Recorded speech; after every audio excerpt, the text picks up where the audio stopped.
Hello ladies and gentlemen, and welcome back to my channel for another Hot Toys 1/6 scale Ahsoka series figure unboxing and review. Today, we're taking a look at the Clone Wars flashback scene, Mandalorian Super Commando Captain. You could always just say this was from the Clone Wars in fact. Now I got mine at a discount from Pop Collectibles. As always, do your own research, make sure you're comfortable before buying.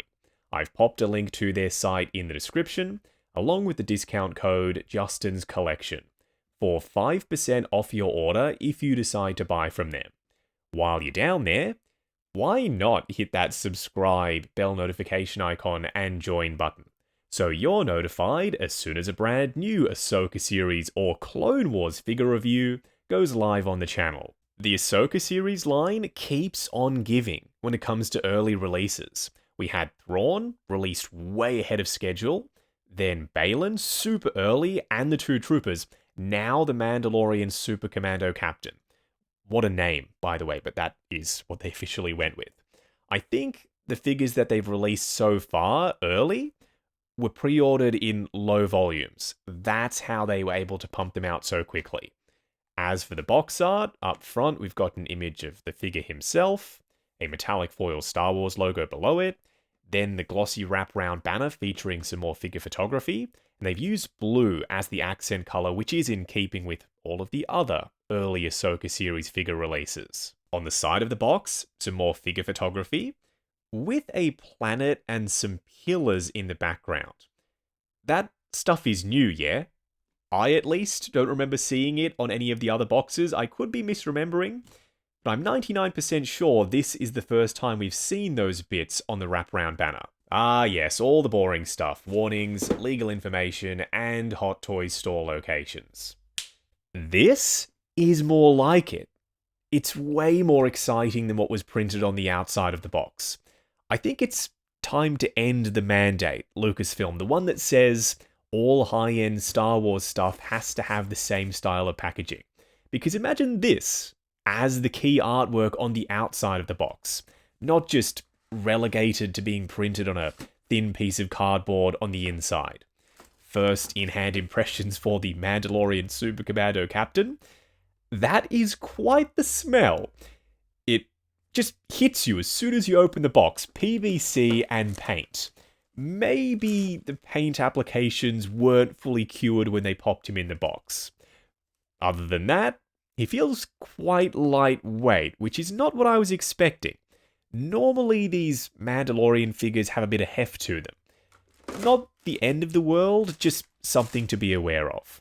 What we're going to do now is get all of his accessories laid out in the light box and take a closer look at everything he comes with.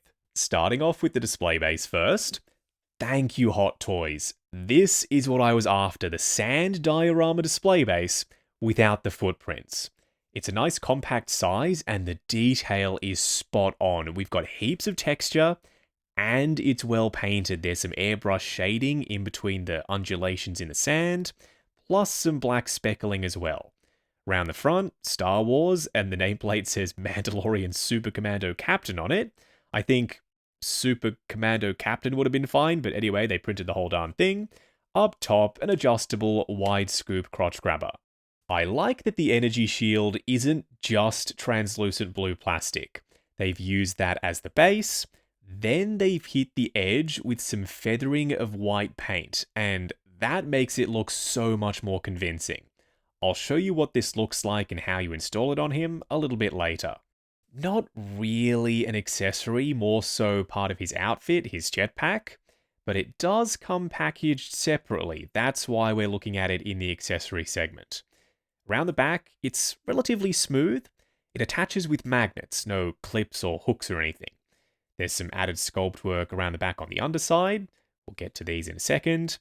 And I love the way it's been sculpted and painted. These little doodads up top, the ribbing, paint applications with the silver chipping and the dirt and grime. It's all on point. But the one complaint I do have is, would you look at that? It's blast effect compatible.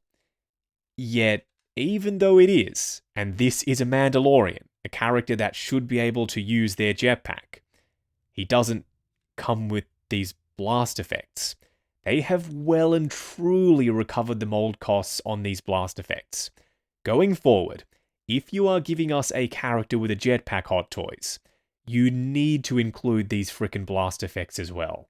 When it comes to weapons, the blaster pistol, we've seen it before. It's a West Star, I believe. Normally Mandalorians come with 2. He's a captain, he only gets 1 blaster pistol.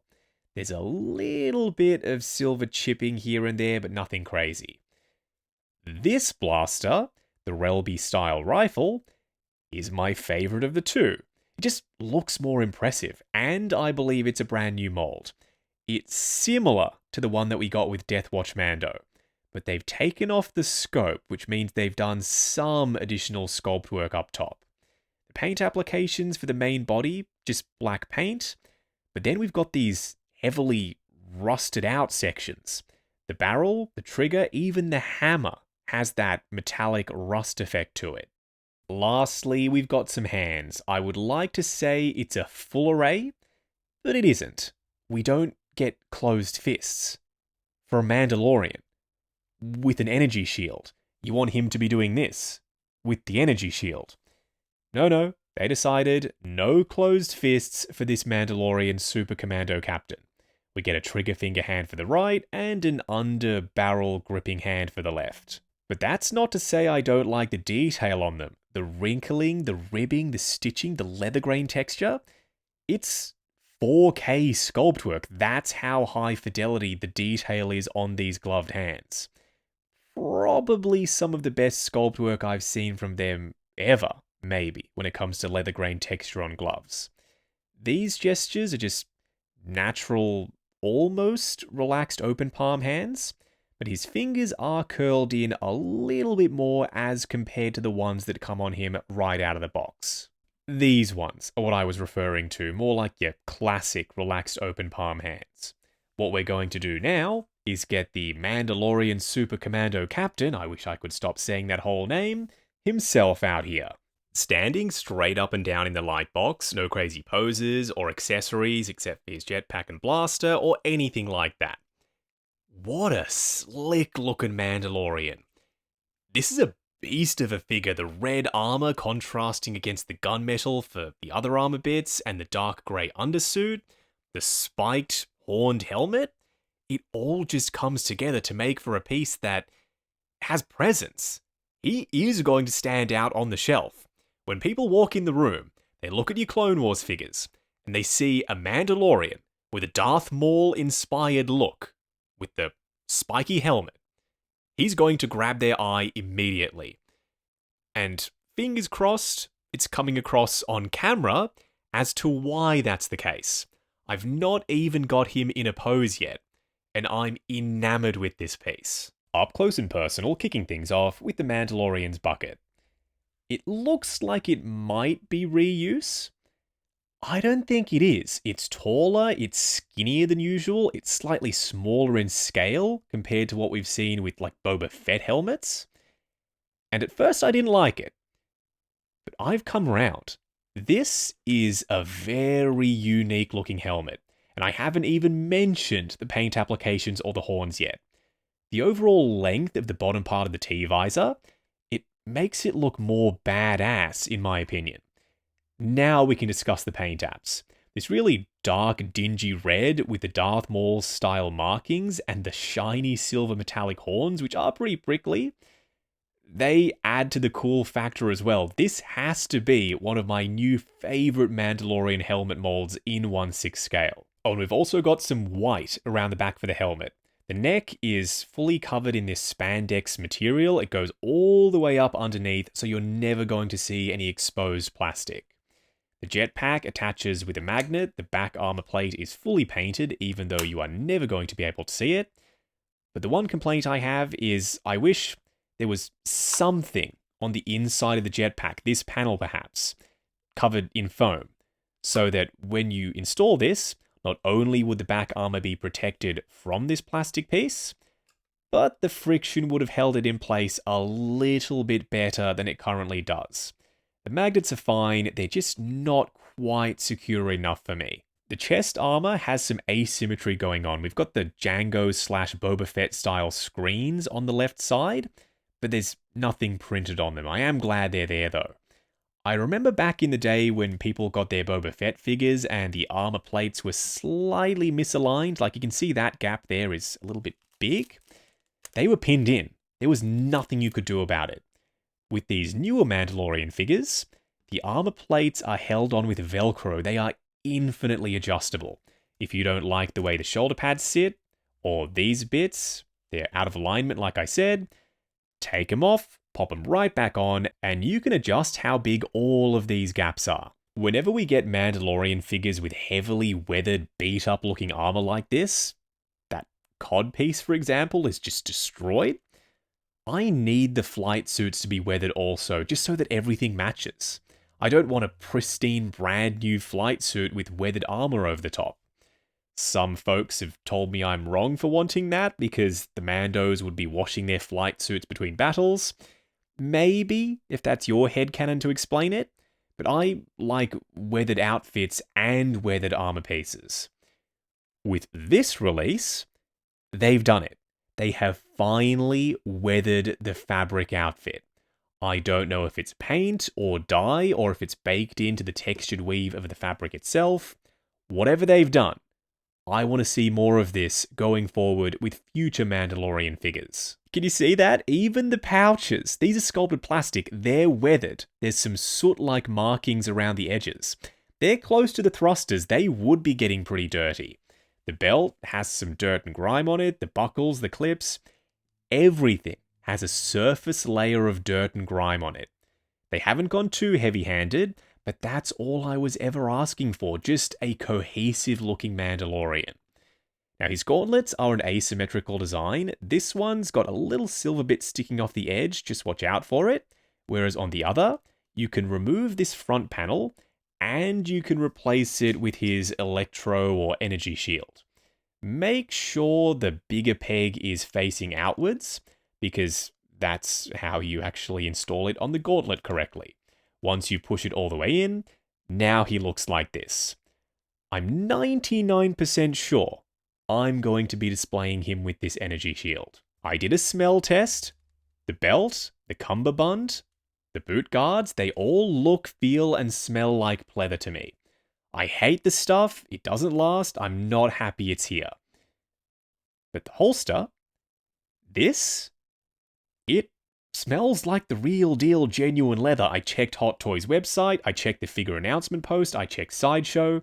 Nowhere does it mention genuine leather. I have a feeling if they were using it, they would tell us, so it might not be, but I reckon the holster could be real leather.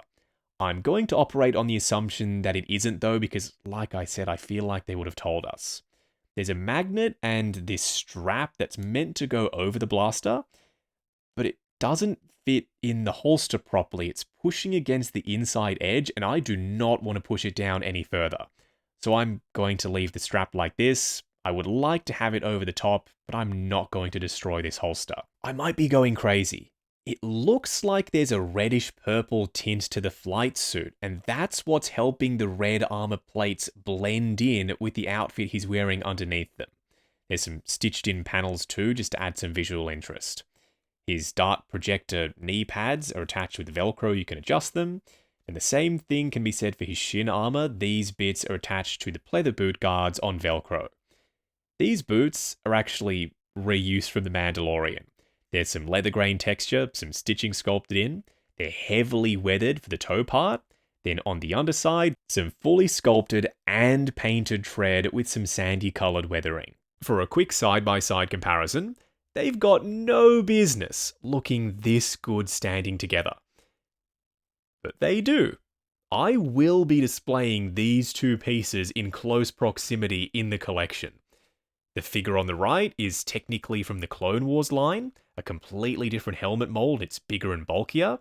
The chest armor is also different. He himself is bulked out thanks to all the padding, and the red is a touch more vibrant. None of that matters. These two? That's a perfect pairing right there. So is this. Clone Wars Maul, Clone Wars Mandalorian Super Commando that's been Darth Maulified with the color scheme and the horns on the helmet. Another perfect pairing. So I'm going to have to do like a little Team Red section.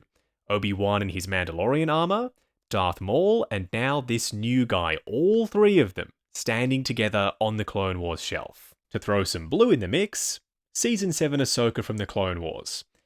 Not Ariana Greenblatt, the actress who played Ahsoka in the flashback scene, but if you wanted to use this as a just straight Clone Wars Super Commando, pop him alongside this Ahsoka and Obi-Wan and Anakin, why the heck not? Frickin' go for it. Going over articulation, starting off with his bucket. There's a ball joint at the base of the neck and a double ball peg up underneath the helmet itself.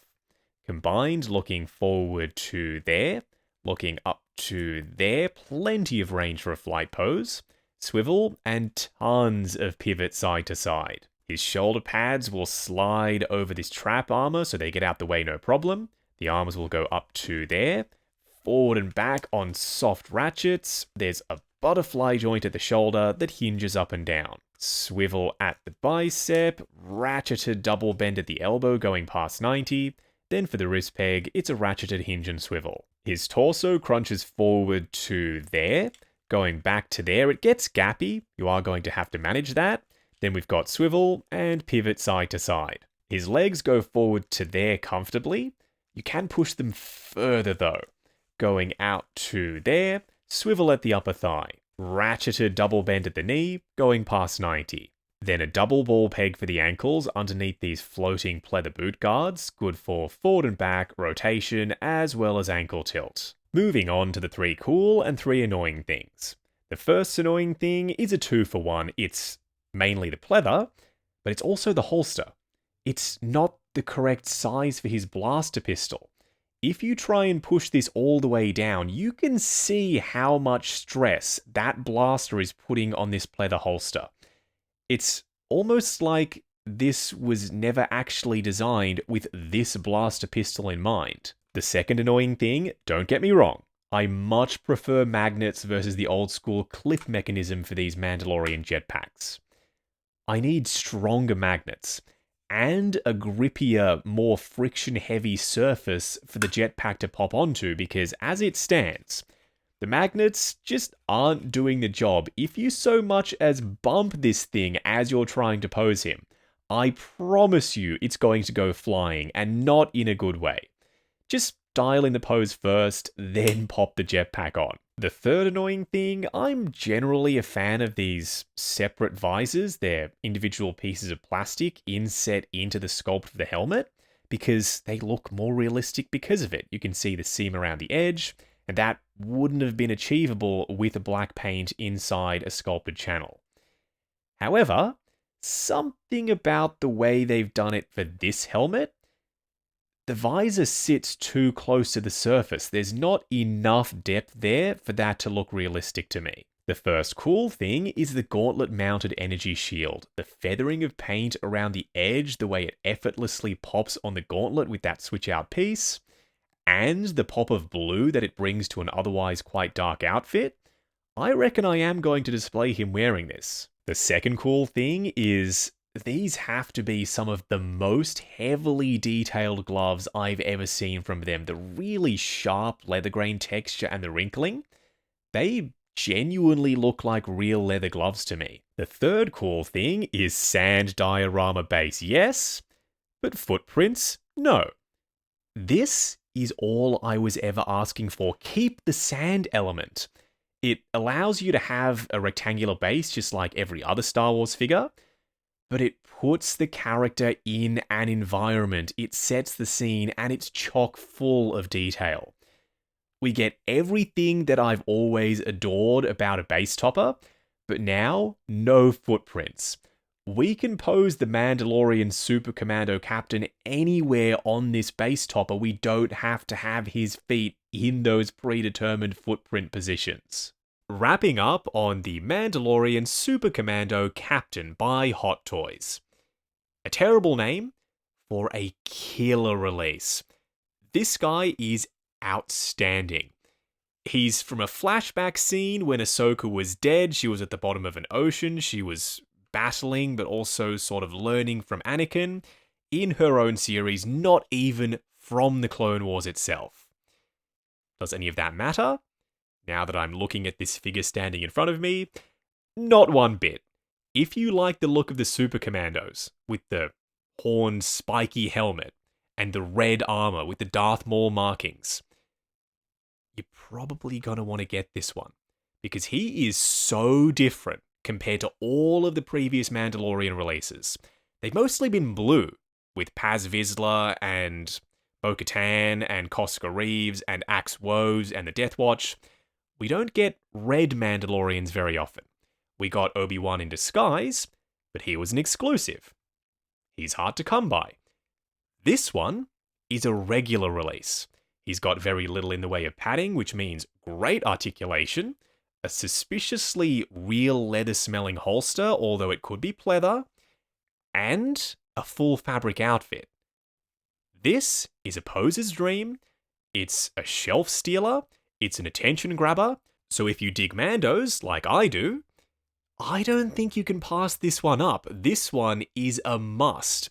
In fact, he is so good that I'm now considering picking up a second. Now, I got mine at a discount from Pop Collectibles. As always, do your own research, make sure you're comfortable before buying. I've popped a link to their site in the description, along with the discount code Justin's Collection, for 5% off your order if you decide to buy from them. While you're down there, why not hit that subscribe, bell notification icon, and join button if you like the sound of seeing your name in the end credits of my reviews. Like, comment, and subscribe. We'll catch you in the next video.